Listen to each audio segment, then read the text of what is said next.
Halo, assalamualaikum warahmatullahi wabarakatuh. Ketemu lagi di channel Indra Edu. Untuk hari ini kita akan belajar bareng lagi, yaitu akan membahas uji kompetensi bab 6 mata pelajaran PPKN kelas 11. Ini adalah soal dan insya Allah membantu jawaban yang ada dalam buku paket. Nah, baik, seperti biasa, bagi teman-teman jangan lupa tekan tombol subscribe-nya terlebih dahulu, like, komen, dan boleh share kepada teman-temannya supaya kita semua bisa mendebar manfaat yang lebih banyak lagi. Kita lanjutkan pada soal yang pertama. Uraikan arti penting persatuan dan kesatuan bangsa Indonesia. Kunci jawabannya, persatuan dan kesatuan sangat penting bagi pembangunan bangsa karena melalui persatuan dan kesatuan, bangsa Indonesia dapat dengan mudah mencapai kemajuan. Persatuan Indonesia adalah sebagai faktor kunci, yaitu sebagai sumber semangat, motivasi, dan penggerak perjuangan dan pembangunan bagi bangsa Indonesia. Hal itu tercantum dalam pembukaan Undang-Undang Dasar 1945 yang berbunyi sebagai berikut. Dan perjuangan pergerakan Indonesia telah sampailah pada saat yang berbahagia dengan selamat sentosa mengantarkan rakyat Indonesia ke depan pintu gerbang kemerdekaan negara Indonesia yang merdeka, bersatu, berdaulat, dan adil dan makmur. Nah, itu arti penting persatuan dan kesatuan bagi bangsa Indonesia. Kita lanjutkan pada soal nomor 2. Apa makna wawasan Nusantara bagi bangsa Indonesia?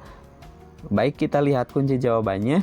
Wawasan Nusantara adalah cara pandang dan sikap bangsa Indonesia mengenai diri dan bentuk geografiknya berdasarkan Pancasila dan Undang-Undang Dasar 1945.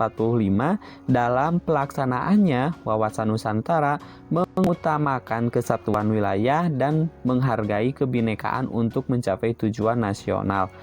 Wawasan Nusantara sebagai geopolitik dan landasan visional bangsa Indonesia pada hakikatnya merupakan perwujudan ideologi Pancasila. Wawasan Nusantara mengarahkan visi bangsa Indonesia untuk mewujudkan kesatuan dan keserasian dalam berbagai bidang kehidupan nasional, bidang ideologi, politik, ekonomi, sosial budaya, dan pertahanan dan keamanan. Nah, itu makna wawasan Nusantara bagi bangsa Indonesia ya. Kita lanjutkan pada soal berikutnya, nomor 3. Bagaimana perwujudan prinsip kesatuan dalam konteks kehidupan sosial? Kunci jawabannya, 1. Dalam kehidupan di rumah, selalu menampilkan sikap rukun melalui perilaku saling menghormati dan menyayangi dengan anggota keluarga yang lain, tidak memaksakan kehendak kepada anggota keluarga yang lain, menghargai perbedaan pendapat, menjaga nama baik keluarga ketika bergaul dengan orang lain dan sebagainya. Itu ketika di rumah.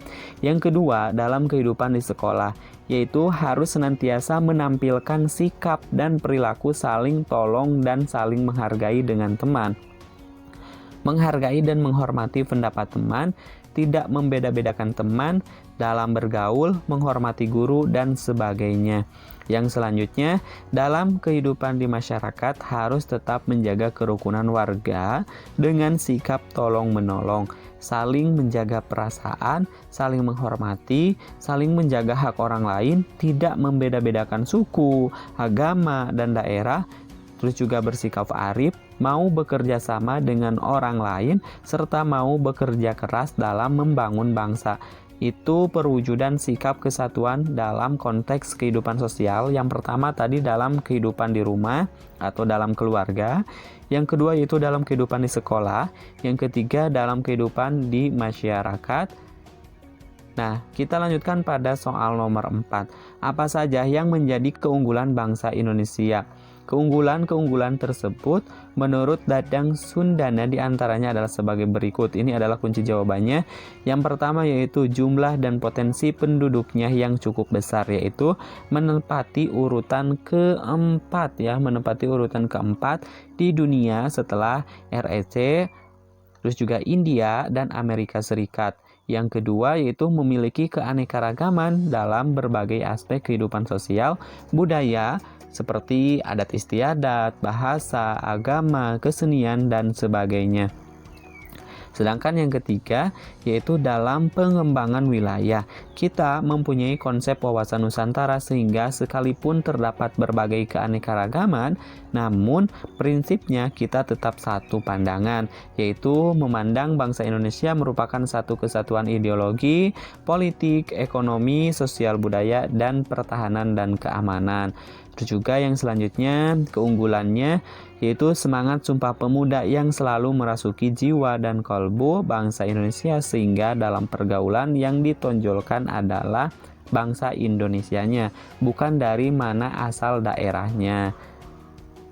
Yang selanjutnya yaitu memiliki tata krama atau keramah tamahan. Sejak dahulu, bangsa Indonesia sangat terkenal akan keramahan dan kesopanannya, sehingga sangat menarik bangsa-bangsa lain di dunia untuk datang ke Indonesia. Yang selanjutnya, letak wilayah yang amat strategis, yaitu di posisi silang dunia, sehingga membuat negara Indonesia menjadi wilayah yang amat ramai dan mudah untuk dikunjungi dan disinggahi oleh bangsa-bangsa lain. Yang selanjutnya yaitu keindahan alam. Nah, keindahan alam Indonesia tidak disangsikan lagi. Misalnya pantai-pantai di Bali, ada pantai Kuta, pantai Sanur, dan sebagainya. Terus juga di Sumatera ada Danau Toba. Lalu di Jawa Barat ada Pantai Pangandaran, Pantai Carita, Gunung Tangkuban Parahu, dan sebagainya. Nah, keanekaragaman flora dan fauna membuat bangsa Indonesia juga sering dikunjungi oleh bangsa-bangsa lain. Yang selanjutnya, salah satu keajaiban di dunia juga ada di Indonesia, yaitu berupa Candi Borobudur yang tidak sedikit menarik wisatawan untuk datang ke Indonesia. Nah, selain Candi Borobudur, Indonesia pun mempunyai keajaiban dunia lainnya, yaitu Pulau Komodo. Nah, itu beberapa keunggulan ya dari bangsa Indonesia menurut Dadang Sundana ya. Di antaranya tadi ada jumlah dan potensi penduduknya, terus juga keanekaragaman dalam berbagai aspek kehidupan sosial, terus juga pengembangan wilayah, semangat Sumpah Pemuda ya, terus juga memiliki tata krama dan keramah tamahan, lalu juga letak wilayahnya yang amat strategis, terus juga keindahan alam Indonesia yang tidak disangsikan lagi ya. Terus juga ada keajaiban dunia yang ada di negara Indonesia. Yang selanjutnya yaitu wilayahnya itu sangat luas, yaitu sekitar 5.192.250 km persegi yang meliputi daratan seluas 2 juta, kurang lebih 2 juta, dan lautan seluas 3 juta. Jadi lebih luas lautan dibandingkan dengan luas daratan. Yang selanjutnya, tanahnya amat subur dan kaya akan sumber alam ya. Nah, yang kelima, soal nomor 5, bagaimana caramu menunjukkan kebanggaan sebagai warga negara Indonesia?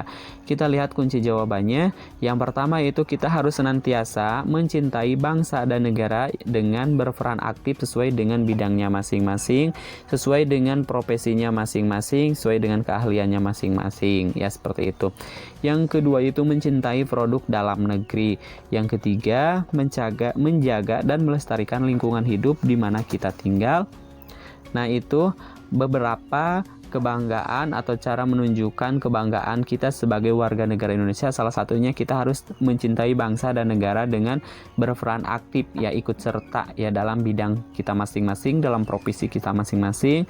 Lalu kita harus senantiasa mencintai produk dalam negeri kita, yaitu jangan yang dibangga-banggakan itu adalah produk dari luar ya. Mulai dari sekarang atau mulai dari dini kita harus mencintai produk-produk yang dihasilkan dari dalam negeri. Itu juga harus menjaga dan melestarikan lingkungan di mana tempat kita tinggal, atau harus kita pelihara ya lingkungan hidup di mana tempat kita tinggal. Jangan sampai terjadi seperti bencana-bencana alam seperti itu diakibatkan oleh misalkan oleh kita sendiri karena kita tidak menjaga dan tidak melestarikan lingkungan hidup di mana tempat kita tinggal. Nah, itu beberapa cara menunjukkan kebanggaan sebagai warga negara Indonesia. Yang Terakhir soal nomor 6, uraikan hal-hal yang dapat memperkuat dan memperlemah persatuan kesatuan bangsa Indonesia. Kunci jawabannya, ada 3 faktor yang dapat memperkuat persatuan dan kesatuan negara Kesatuan Republik Indonesia. Ketiga faktor tersebut merupakan pemersatu seluruh bangsa Indonesia yang dapat mempersatukan perbedaan dan keanekaragaman yang telah mewarnai kehidupan bangsa Indonesia. Perbedaan suku bangsa, agama, bahasa, dan sebagainya dapat dipersatukan dengan menjalankan nilai-nilai yang terdapat dalam ketiga faktor tersebut, sehingga pada akhirnya akan memperkuat persatuan dan kesatuan negara Republik Indonesia. Ketiga faktor tersebut adalah Sumpah Pemuda, Pancasila, dan semboyan Bhinneka Tunggal Ika. Nah, itu 3 faktor yang dapat mempersatukan. Salah satunya adalah Sumpah Pemuda, Pancasila, dan semboyan Bhinneka Tunggal Ika. Nah, yang selanjutnya, faktor-faktor yang berpotensi menghambat persatuan dan kesatuan bangsa Indonesia diantaranya adalah sebagai berikut. Yang pertama adalah kebinekaan atau keberagaman pada masyarakat Indonesia. Nah, kondisi ini bisa menjadi penghambat persatuan dan kesatuan bangsa apabila tidak diiringi oleh sikap saling menghargai, menghormati, toleransi, dan yang telah terjadi atau telah menjadi karakter khas masyarakat Indonesia. Hal tersebut dapat mengakibatkan munculnya perbedaan pendapat yang berlebihan, sehingga bisa memicu terjadinya konflik antar daerah atau antar suku bangsa. Yang kedua adalah faktor geografis. Nah, faktor geografis termasuk ke faktor yang berpotensi dapat menghambat persatuan dan kesatuan bangsa. Kenapa? Karena letak Indonesia yang terdiri dari pulau-pulau atau kepulauan memiliki karakteristik yang berbeda-beda. Jadi setiap kepulauan itu pasti memiliki karakteristik atau kebiasaan-kebiasaan yang berbeda. Daerah yang berpotensi untuk memisahkan diri adalah daerah yang paling jauh dari ibu kota atau daerah yang besar pengaruhnya dari negara tetangga atau daerah perbatasan. Daerah yang mempunyai pengaruh global yang besar seperti daerah yang mempunyai pengaruh global yang besar seperti daerah wisata atau daerah yang memiliki kekayaan alam yang berlimpah. Nah, selain faktor geografis, ternyata munculnya gejala entosentrisme itu merupakan salah satu faktor penghambat persatuan dan kesatuan bangsa Indonesia. Nah, apa yang dimaksud dengan gejala entosentrisme? Nah, entosentrisme itu merupakan sikap menonjolkan kelebih-lebihan budayanya dan menganggap rendah budaya suku bangsa lain. Nah, jadi merasa bangga sehingga ditonjolkan kebudayaannya, dan yang paling berbahaya adalah menganggap rendah budaya suku bangsa lain. Nah, itu akan menjadi penghambat atau faktor penghambat dalam persatuan dan kesatuan bangsa Indonesia. Nah, yang terakhir adalah melemahnya nilai budaya bangsa. Lemahnya nilai-nilai budaya bangsa akibat kuatnya pengaruh budaya asing yang tidak sesuai dengan kepribadian bangsa, baik melalui kontak langsung maupun tidak langsung. Nah, itu beberapa faktor-faktor penghambat persatuan dan kesatuan bangsa Indonesia. Semoga bermanfaat. Saya akhiri. Assalamualaikum warahmatullahi wabarakatuh. Sampai ketemu di pembahasan soal selanjutnya.